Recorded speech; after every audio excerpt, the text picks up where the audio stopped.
Inireklamo ng panggagahasa ang alkalde ng San Marcelino sa lalawigan ng Zambales.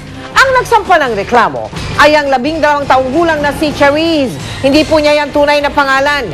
Sa sinumpaang salaysay, sinabi ni Chariz ay binugaw daw siya kay San Marcelino Mayor Jose Joker Rodriguez ng isang bading na si alias Jody. September 12 daw na makipagkita siya kay Jody at kasama ang isa pang kaibigan ni Jody, dinala at iniwan daw siya sa isang rest house sa bayan ng San Marcelino. Doon niya nakita si Mayor na nagpapasok sa kanya sa kwarto kung saan naganap umano ang pagtatalik.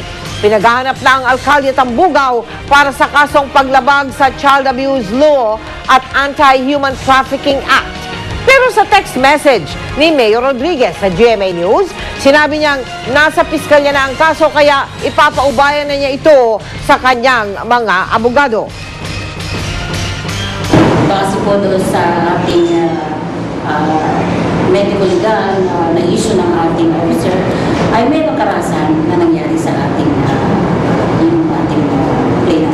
As nakita po natin sa bata na talagang gusto niya yung justice ay makamit niya. Full support daw si Raymart Santiago sa asawang si Claudine Barreto sa gitna ng issue sa kanila ni Angelica Panganiban. Si Claudine naman, todo suporta rin daw kay Raymart kahit magkakatambal sila nito ng ex-girlfriend na si Jelly de Belen sa inabang bagong primetime series dito sa GMA. Yan ang chika ni Lars Santiago. Sa inyo. Pwede sana huwag niyo muna akong kunin. Isang amang namatay at sumali ng kaluluwa sa alaga nilang aso, ang papel na ginagampanan ni Raymart Santiago sa pinagbibidahan niyang bagong primetime series sa GMA, ang Bantatay. Magsisimula na itong ipalabas sa Lunes bago mag-24 oras. Excited si Raymart dahil pagkatapos raw ng heavy dramatic role niya sa Pilyang Kerubin, nabigyan naman siya ng light drama na may kasama pang fantasy.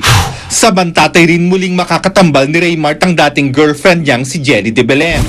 Parehong natatawa lang sina Raymart at Jelly kapag tinutukso sila ng press. Napanibago dahil nga, gaya sinabi ko, mga 15 taon na rin kami hindi nagkasama. Oo. So,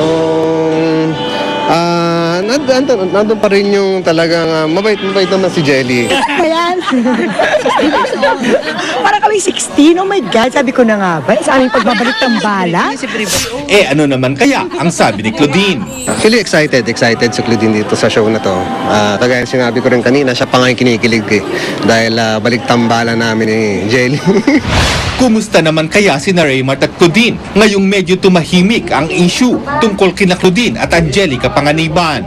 Okay naman kami. Wala namang pagbabago. Kagaya na sinabi ko nga doon sa statement, ayoko na rin sana pag-usapan to. Ikaw na lang sasagutin ko. Nandito ako 100% sa asawa ko. Nasa tabi mo ako and I love you. Tumanggi na ring magbigay ng update si Raymart sa isyong kinakaharap ni Claudine. Meron sa lawyers na yun . So, ayoko na muna makialam. Lars Santiago, updated sa Showbiz Happening. At yan ang pinakamainit na chika ngayong araw sa ngalan ni Pia Guanyo. Ako po si Luan D. Mel, Mike? Salamat, Luan. At yan po ang mga balitang aming tinutukan sa nakalipas sa 24 oras.